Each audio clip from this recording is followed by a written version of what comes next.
Well, good morning, everyone. Welcome to this morning's event. Today we are joined by NOCN Group and a variety of other presenters to bring you the first of Eat Your Greens webinars. This is on behalf of Educationscape, FE Week and Educationscape Training and Events. I'm just going to share my screen in a moment so that you can see today's slides and hand you over to our first presenter. You should be able to see the slides in front of you now, so it's over to you.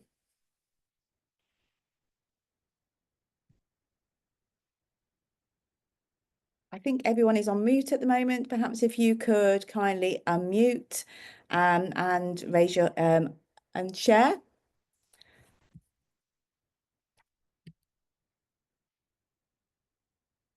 Have we got Nick? Nick, Hi are you there? Yes, Hello. sorry, I had my thing on.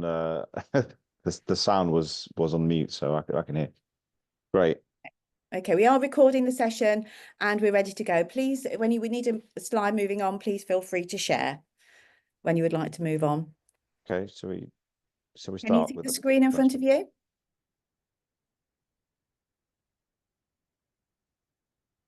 Yeah.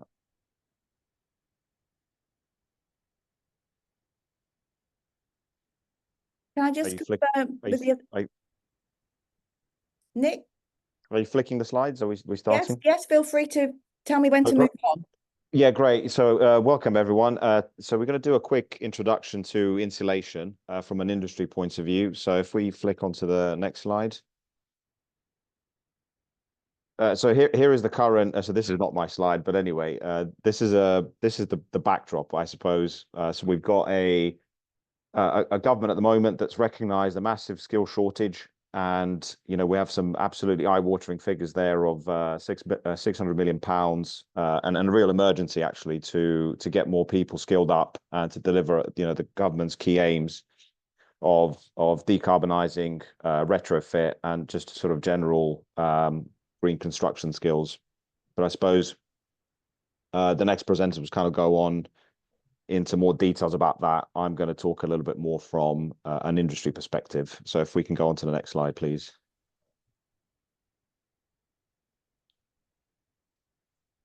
So today's mini presentation is why retrofit matters and why fabric first is such an important thing. So I've got myself, I'm Nick Miles. I work for a company called EWI Pro Insulation Systems. And I've got Nigel Donoghue as the sidekick and co-presenter, who will kind of jump in with any suggestions and thoughts if I miss anything. So if we flick onto the next slide, please.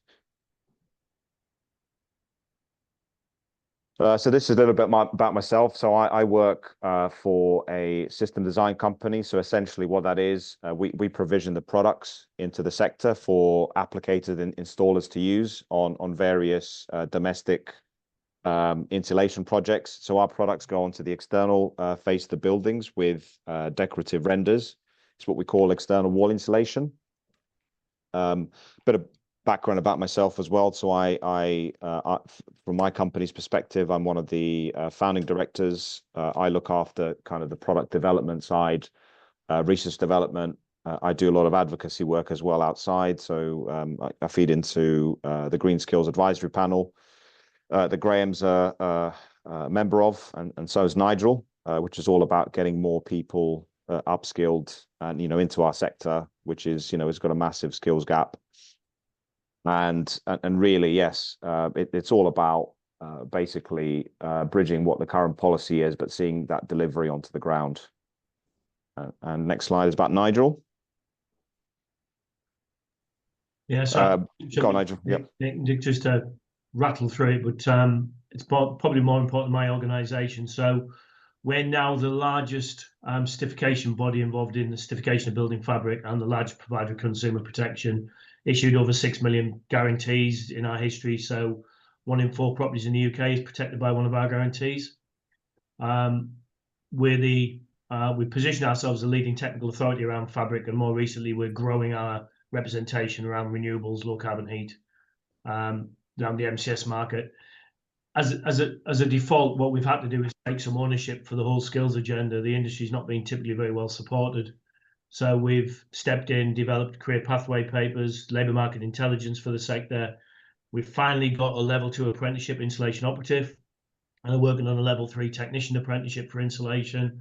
So lots of positive developments. The next thing to look out for is we're about to launch a sector skills plan for the sector, and having some really interesting conversations with Graham and NOCN at the moment about what an active partnership around that could look like, and in particular around GSAP as well. So that's what's Nick. Can I just add about Nigel? So Nigel's a real advocate for our industry. He's been there for years and years. We, as a system designer, we're one of the system designers, are members of the IAA. And Nigel's also been leading the charge, particularly over the last 6 months, to kind of get across the importance of getting fabric right, and particularly with this new Labour government, looking at kind of the medium and long-term reforms. How do we get the sector more robust? How do we get it, firing on all cylinders, delivering quality with, high levels of consumer confidence? So, hats off to Nigel. Next slide, please. So what is domestic retrofit? So essentially, we're all about trying to make our housing stock particularly more energy efficient, and by doing so, reducing our heating demand, and overall, because we're using less heating, we're decarbonizing at the same time. A few areas involved. So we've got insulation, but very much coupled with that is the importance of keeping the properties well ventilated, which will then optimize how we use our heating systems. There's some big statistics there about how far we've got to go. So unsurprisingly, we've probably got the second worst housing stock in all of Europe. So with that statistic, we have around 9 million very hard to treat old properties built before World War II that would absolutely benefit from high quality insulation. But I suppose a little bit more alarming than that is properties built up to 2016 don't meet the current future building standard. So, i.e., how robust are our properties to sort of be future proof around insulation, the fabric, how they're heated, and so forth.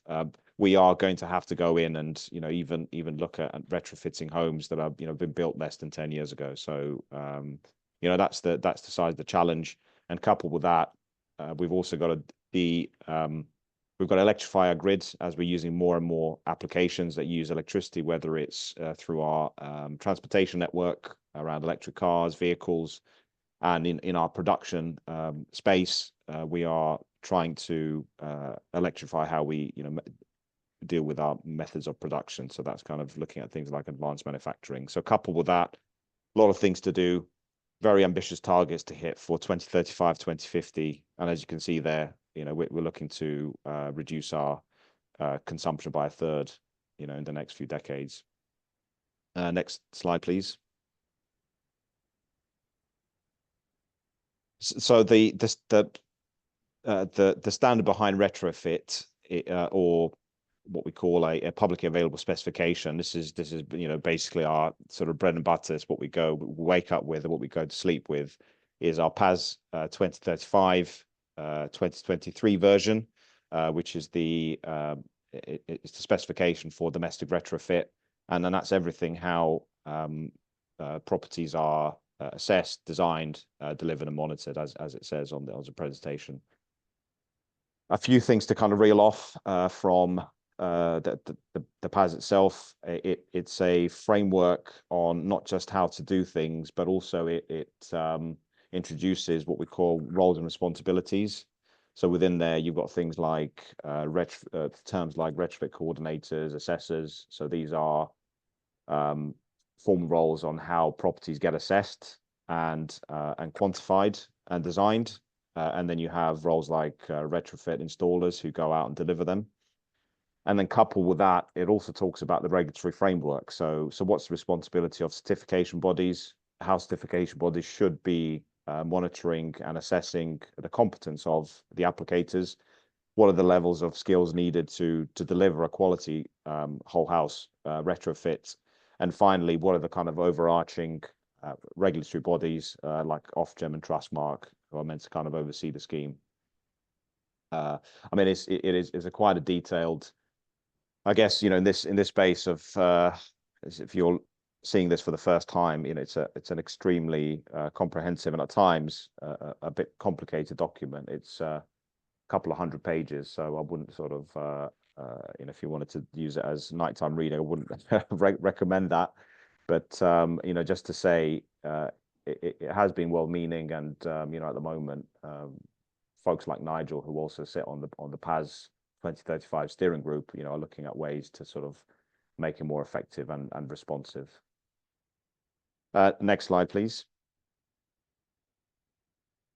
Sorry, do we have any questions, Karen, at this point?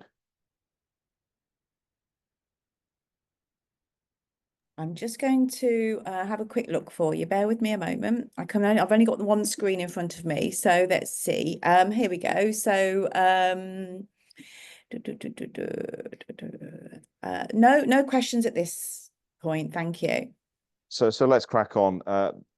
So what does fabric first mean? So the fabric of a building is effectively it's your envelope of a house. So that's your walls, your roof, things like your windows, flooring, doors, etc. I mean, just as a stat that's not on this slide, you know, if you could mitigate the effects of poor insulation, say in your roof and your wall space, well, that accounts for 2/3 of your heating demand.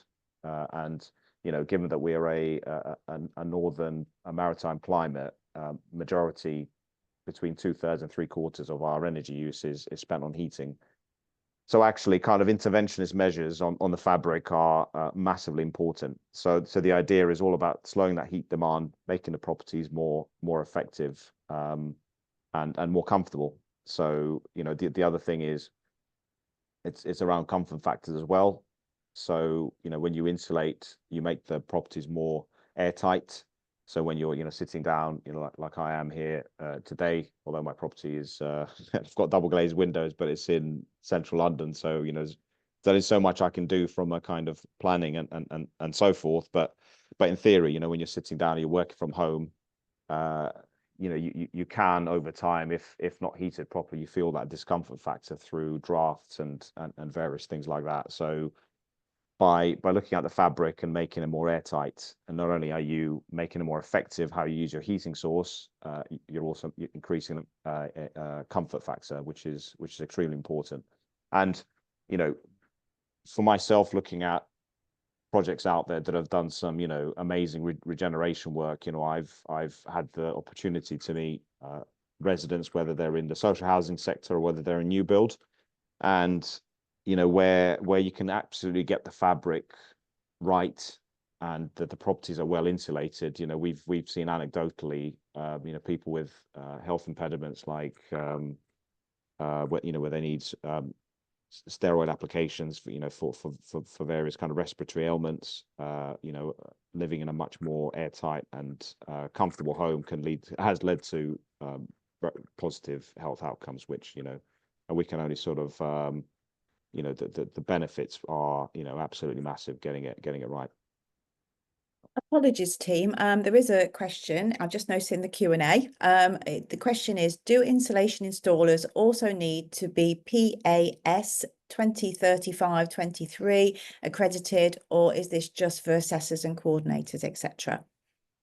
That's correct. Yes. So they to deliver to the PAS 2035 framework, they absolutely have to be assessed to the requirements of PAS 2035. So that's both the assessors and the retrofit designers and coordinators who look at the overall kind of design and the holistic house approach to the actual people delivering on the ground, which is your applicators or installers. So absolutely, all of those roles are assessed against the various matrices within PAS 2035. We don't make this simple. We have PAS 2030 is an installation standard that installers are certified to, and that's what we do under a UCAS certification scheme. Then PAS 2035 has a number of retrofit coordinator, retrofit assessor certification bodies, and that's monitored by Trustmark to make sure that those certification bodies are ensuring coordinators and assessors are compliant with 2035 as a whole house design standard, basically. Thank you. Thank you. I've also got another message just come through from Thomas. Is there renewal for certifications as for gas or electrical engineers? Renewal is annually. So typically for 2030, it's an annual audit to a standard called 17065. So it's an audit of the quality management system. It's an audit of the physical installation work carried out by the installer. So on-site assessment, and it's risk-based assessment throughout the year. So if you're an installer operating, you could expect to be have surveillance carried out at 3, 5, 7, or 10%, depending on your risk rating and the measure that you're installing. It's not so prescriptive with retrofit coordinator and retrofit assessor certification. Thank you, everybody. We'll move on to the next slide. Please. So yes, you might have heard over the last few months, or since this new government has come in, one of the things that they've looked at with DESNZ is around the quality of delivery on the solid wall insulation, and we've had various select committee evidence sessions. We've just had a select committee report on that, talking about their own recommendations of how things should be improved.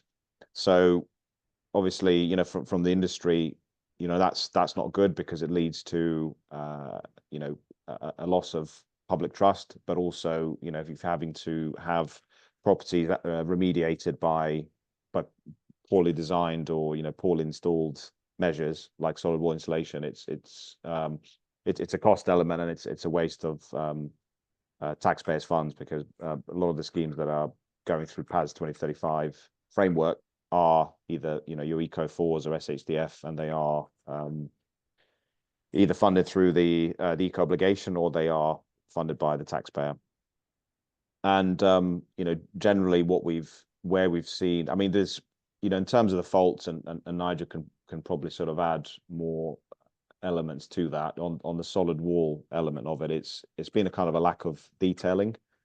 So what does that mean? It's basically when you go out and you retrofit a house, it's how that house interacts with all of your kind of typical junctions. So your roof, your windows, your doors, your floors, and things like your external fixtures and fittings, like your gas meter boxes, neighboring properties.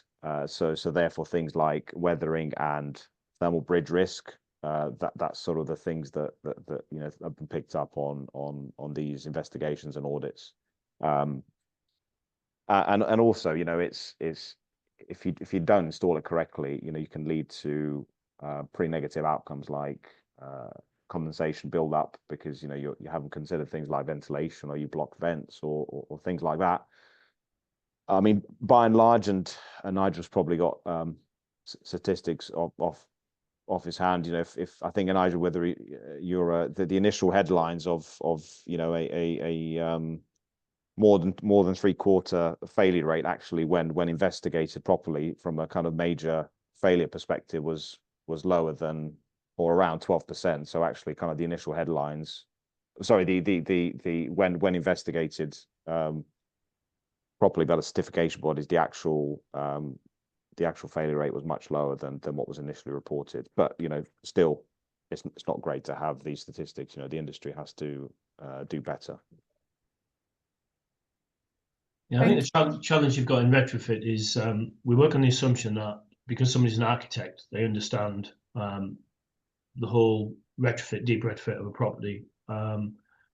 We make so many assumptions, and what that's led to is actually insufficient training in the areas where people need to move on. They need to have the design design understanding, design interfaces, thermal bridge issues, vapor open, vapor closed layers.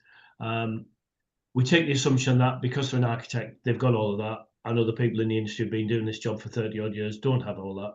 So we've written standards and continue to write standards on the perception of an academic. And what we should have focused on is actually individual competency, registration, developing design competence, developing installer competence, developing coordinator competence. We've written the standards, and then we've allowed them to be diluted and gamed and played. When you look at failure rates at solid wall, it's been sensationalized. There's headline figures put out there of 92% failure rate. It's not ideal, but my own certification body's surveillance on failure rates on EWI, for example, is 12%, nowhere near the magnitude of 92%. means the industry can still do better. It means we can help encourage and develop designers so they can design better.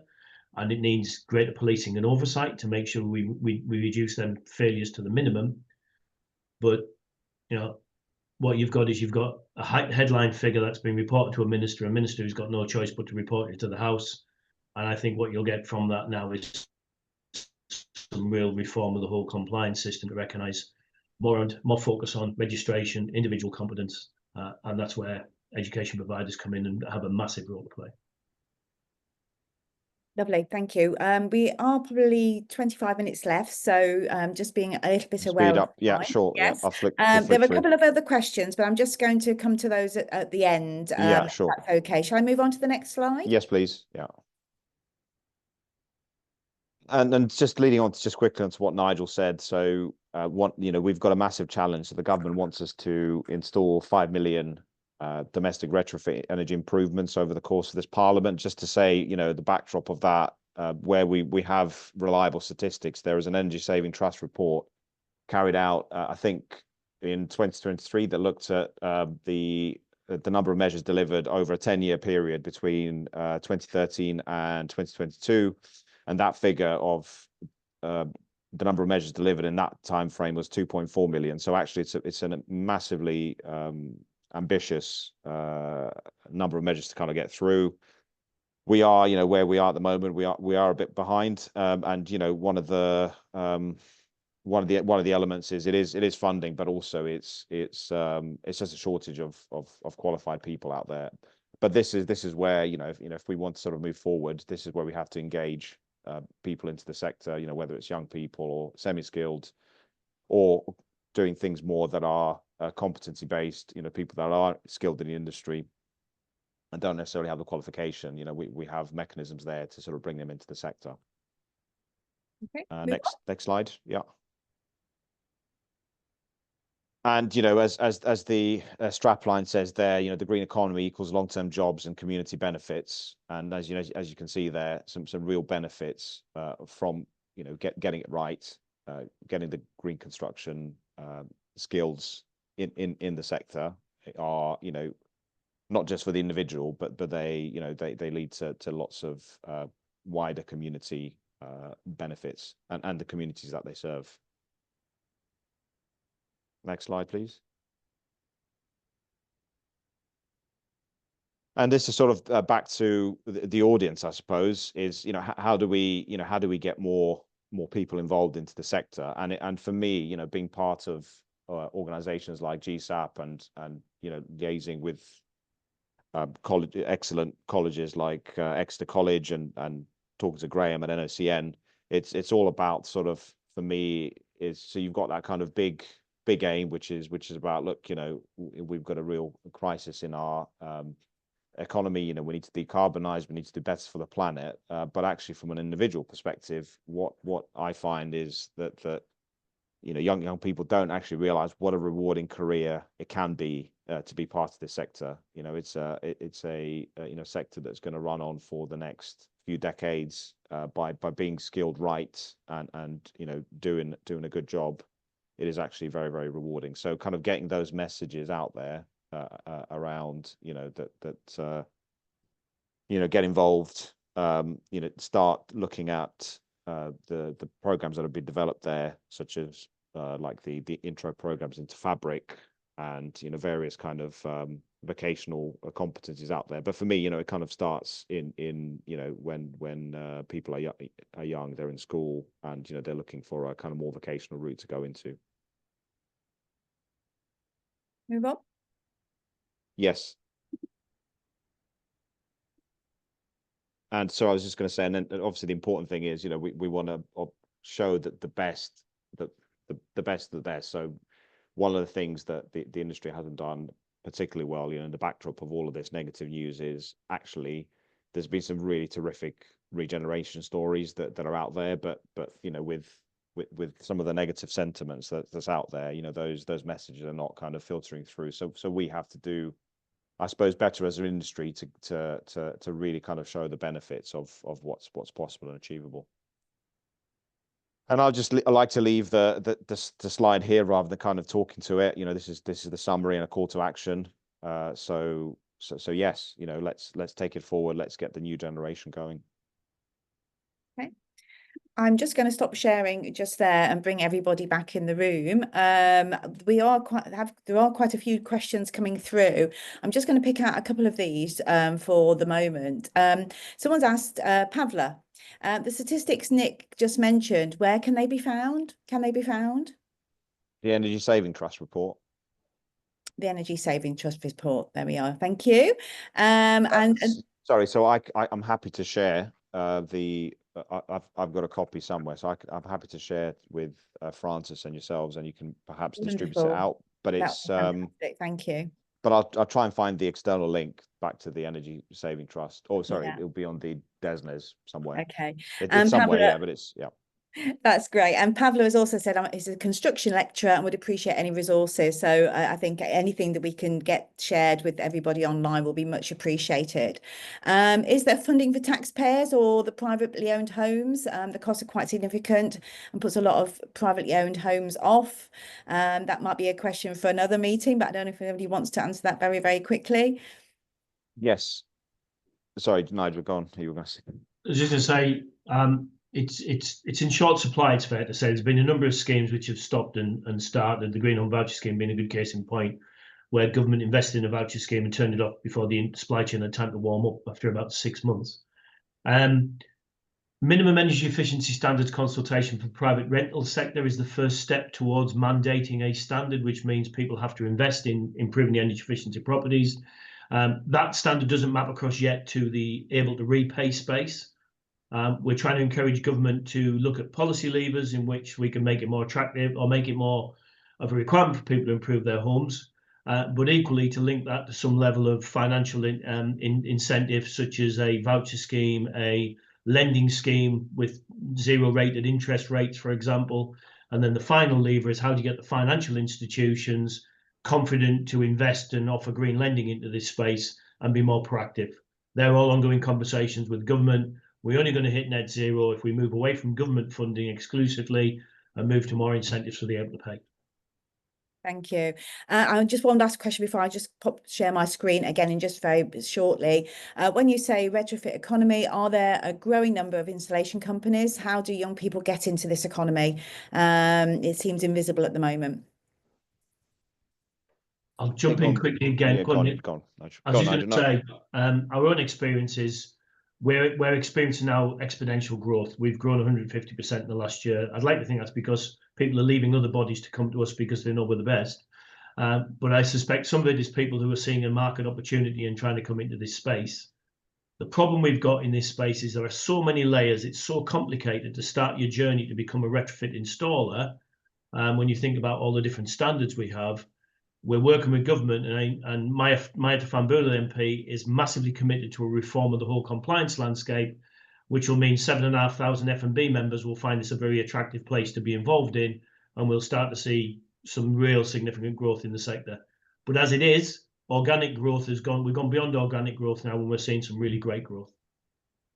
And I was just going to add, and you know, where we've seen it actually quite well, kind of going back to what I've said, is particularly in the Southwest. You know, when I've been involved, it sort of starts at that advocacy, you know, through the ages. So getting people exposed to, you know, what retrofit means in schools, right up to school leavers and tertiary education. So I think, you know, there's a lot of a role, I think, you know, in education, but also kind of resource sharing, and that's where the GSAP sort of steps in, and perhaps, you know, Graham or someone else can sort of comment on that. But, you know, we can probably answer those questions after as well. But I think this is the right group to engage in anyway. So it's all about kind of knowledge sharing. And that's perfect timing, because Graham, I'm going to hand over to you now. I've brought your slide back up for you. So please, over to you. Thanks very much. I won't spend too long on this. We mentioned the 1.5 million homes, and there's obviously the Construction Skills Mission Board, which is dedicated to try to get these 1.5 million homes built and change the composition of the sector's skills, so that we do have an industry that's got enough people in it with the right skills. And inevitably for new homes, that's got to be warm homes, and it's got, in my view, it's got to include insulation. So there's a bit of work we need to do with that board to get some of these messages clearly in.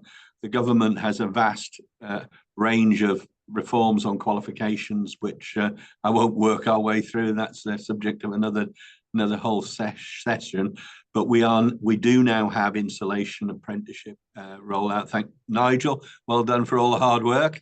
And another thing which I think is useful, the government has moved away from just complete apprenticeships or complete qualifications and recognise the need within this landscape for modular pieces of learning, which will help us, I believe, to take people that are partly skilled already in the workforce that need to be skilled up, or people that perhaps, because insulation has been around a long time. I can remember getting my first house insulated 35 years ago. So some of this is not exactly new, but actually raise the standards of the people that are already working on it.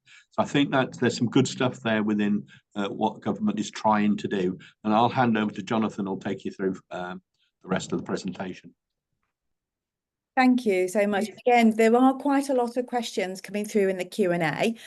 We probably haven't got time for those just at the moment. Any questions that aren't answered, we can certainly pick those up following the session today. I'm going to move on to the next slide. Bear with me. Thank you, Graham. Brilliant. Thanks, Karen. I shall take over and kind of quickly go through NOCN's offer with regards to qualifications and short courses for insulation. I'm a little bit short on time, so I might skip through some of these slides quite quickly. Next one, please. Keep going. So I think we've covered the need for skills gap. There are some rather scary figures on that screen there. The slides will be shared, you'll be able to see those in greater detail, but there is a definite need to get more and more people into the industry because there is such a demand in terms of working in the installation trade. Next, please. And one more, we'll look at the offer. Okay, so I'm going to talk about various parts of NOCN's offer. I'm going to start with the regulated qualification side of things. And we've got two distinct parts of this, competency qualifications and training qualifications. And it's the target audiences that are different here. So we have the traditional NVQs, and there's two ways in order to be qualified through those. If you've got someone who's been working with at least 5 years experience, there's a slightly faster way through the experienced worker practical assessment. For anybody else who's employed in the industry, they can do the normal NVQ. However, if you are completely new to the industry, NOCN has worked with sector bodies to develop some training qualifications as well. So we've got both certificates, which are short qualifications, and a diploma for a longer one, depending on the requirements of individuals. Next one, please. So there's the kind of full list of all the level 2 and level 3 competency qualifications in and around insulation. There are a vast range there, and obviously individuals can choose the ones most applicable to their job perspective and what's required in the market. Next one, please. I thought I'd better explain a little bit more about the difference between the NVQ and the experienced worker. So like I say, the traditional NVQ all focuses around each candidate building a portfolio where they demonstrate their competence, involves employed individuals being assessed on site in a live situation, proving their competency, and these can take 3 to 6 times longer in terms of months to get through, and all pathways are available via that route. However, the more fast-tracked experienced worker practical assessments, for these candidates are in a training centre, so in an assessment centre for 2 to 3 days, where they can show their practical skills and achieve in a shorter time. And this is available for some of the pathways, mainly looking at the internal and the external wall insulation. Next one, please. In terms of what we've got to support that, so if a learner is on an NVQ, NOCN offer unit by unit tracking. There are templates for training, assessment, and internal quality assurance, as well as professional discussion training, which is so vital to ensure that we are actually assessing someone who's competent. For the UPAR side, then there are centre and assessment guides. There is also a learner application pack, content coverage, which takes every individual through step by step what they need to demonstrate in order to show their competency. We also have the preset live assessment materials available. So once someone is ready to do that final assessment, they can be assessed quickly, efficiently, and like I say, usually in a 2 to 3 day period. Next one, please. Okay, in terms of that was the competency side. Now looking at the actual training side. So like Graham said, we need to have qualifications of different sizes now. So we focused heavily on here on certificates. These are shorter qualifications, less than 200 hours of teaching in those ones, but there is also the longer diploma one. So depending on individuals' requirements, depending on what their time availability is, different qualifications can be chosen to meet different needs. There's a full range there. Like I say, once these slides are shared, you'll be able to see what those are. All of these are available for more information on our NOCN website. Next, please. Okay, in terms of the regulated training, we have training plans available for the knowledge unit. So that was the most important aspect, is that individuals understand what they are doing and making sure they don't make some of the mistakes that we've heard so many horror stories in the news around. There is revision guides available, and there's also live assessment materials for all of the regulated training qualifications. Next one, please. Okay, working with the IEA has been something we've done for a number of years now at NOCN, and Nigel's team has helped us with various products, one of which is an awareness course around the hybrid wall insulation. This being a kind of course in a box allows that initial information to be quickly passed across in a very short period of time. Next, please. Okay, funding, one of the key ones. So we're looking at qualification funding here. Next, please. So there are new available streams of funding that are available out there that will apply to the insulation qualifications. So boot camps are live, and the Warm Homes scheme from DESNZ is also there, as well as local funding via LSIFs. If you click on the next one, please. So boot camps, these are fast-paced, short courses designed to quickly develop skills, run for around 6 to 10 weeks. You can see the guided learning hours there, focused on getting hands-on skills and hands-on learning rather than a large quantity of theory. Generally aimed at adults looking to upskill or find new career opportunities in different areas, different sectors of the industry. And these can be delivered to partnerships between training providers, employers, and government schemes. There's much more flexibility in a boot camp than there would be in a longer qualification. So it does provide a great stepping stone for somebody into the industry. Next, please. These are the boot camps that NOCN have got available in terms of insulation. So each of these, around 86 guided learning hours, mainly focused on the practical insulation aspect, underpinned from health and safety knowledge and some employability to make sure that everybody is able to access the job market. Next one, please. The Warm Homes scheme, which is from the Department of Energy Security and Net Zero, is aimed at trying to get the correct level of training to individuals. There are 4 warm home skills programs that centres and employers can bid towards. In terms of the insulation side of things, that falls under Work Package 2, which is all around fabric insulation aligned to PAS 2035, which has been spoken about by Nick and Nigel earlier. Next one, please. And then for the LSIFs, this is where individual localised money can come in, localised funding, in order to make sure that individual needs and individual sectors can be covered. So working as a local organisation, it is possible, therefore, to find funding for short courses as well as qualifications. And I think that's it for mine at a high speed to try and give us some time for questions. It was. Thank you. Thank you. Some of the questions have already been answered in the chat. So thank you to those that have made reference to that. I think there are a few open ones. And actually, there's quite a few interesting comments. I'm going to go back up from the bottom and tell me if you've actually answered them, if they've not been noted. But Andrew has made a very good point, and thank you, Andrew. He's just popped this on in the chat there. The challenge on pace and expectations is on policy, is that they are modelling. Oh, I've lost it now. Where's it gone? Modelling. Oh, I've lost him. Where's he gone? Oh, I think it's just been answered actually in the chat. So thank you to that. But not feeding into timely planning cycles for colleges to fully engage. And I think that's probably a feeling from what I picked up in the chat quite a lot there. Let's just see if there's are there any good boot camps to attend? That's one of the questions. Can anybody recommend any good boot camps?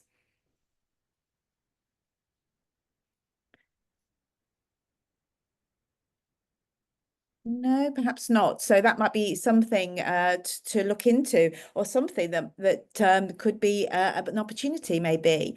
Thank you, Colin. Yes, you will be getting a copy of these slides following the session. I don't think, let's have a look. See if the Lakes College are due to deliver fabric first retrofit boot camps in September.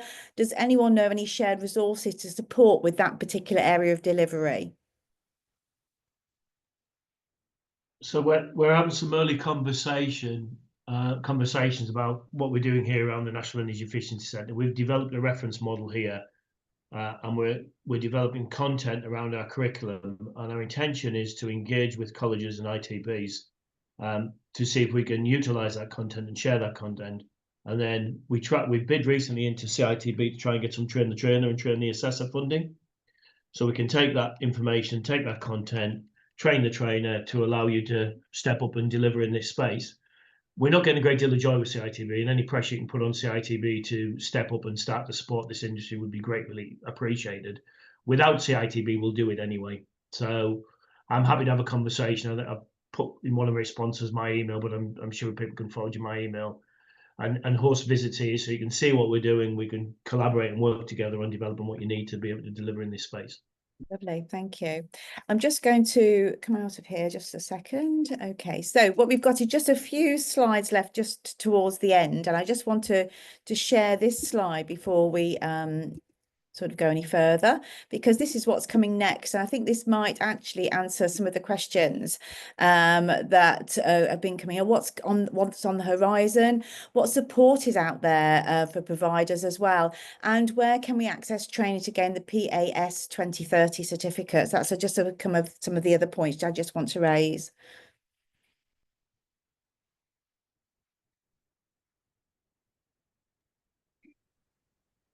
Do you want me to address the PAS 2030 certification? Yes, that would be fantastic if you could, Nigel. Thank you.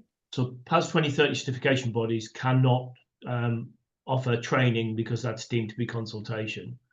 What they can do is work with other providers or set up independent companies that can do that training. The key elements about PAS certification is understanding the makeup of a quality management system or investing in a quality management system, and making sure you've got competent workforce. So that's the currently for building fabric, it's the installation, building, treatment level 2, level 3 MVQ, and the apprenticeship will form part of that in the future. Wonderful, wonderful. Any other? So important to have the competence to do it. Sorry, just to close that off. Important to have the competence, important to have the quality management systems in place, and then important to start building relationships with suppliers and product manufacturers, because that's also part of the journey. Wonderful, thank you. I'd like to make a comment, Karen. We're working closely with Nigel around content. I think we all do appreciate that tutors need support with some of these areas which will be new for them. So I think a group of us are coming together to pull together that content.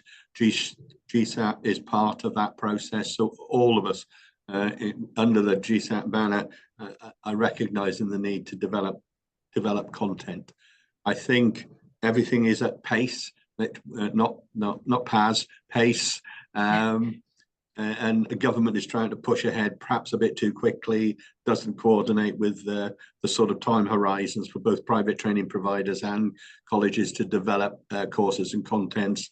But I think we just got to move forward as fast as we can. Yeah, lovely. And I can see that there's been a note on the chat there. So thank you to Andrew for supporting that information around the boot camps. If you click on your Q&A, you'll see that there are information about the boot camps in there. Well, thank you so much. We're just coming to a close. We've done through the question. Just want to highlight that you see a QR code on the screen. This is for all our future sessions coming up with education, scape training and events, including the further 3 NOCN NOCN group webinars that we're going to be hosting. You should already have links to those, but please share that information with anybody else who you might think this in detail would be useful to. It's been fantastic to have our panelists on board with us today. Thank you so much for sharing, you know, some really useful information and for answering such good questions. If there is anything you feel that we've missed, then do feel free to email us via that link or that QR code. Our email is on our website, and we can certainly pick that up with our panelists here today. Just wanted to highlight to say we do have our future events coming up on a range of different topics and considerations. And of course, if you're not already joining us, just to remind you that we do have our festival education at the beginning of July. So thank you so much to everybody on screen today, and we'll see you next Thursday for our next instalment. Take care, everybody. Thank you. Goodbye. Bye. Bye bye. Bye bye.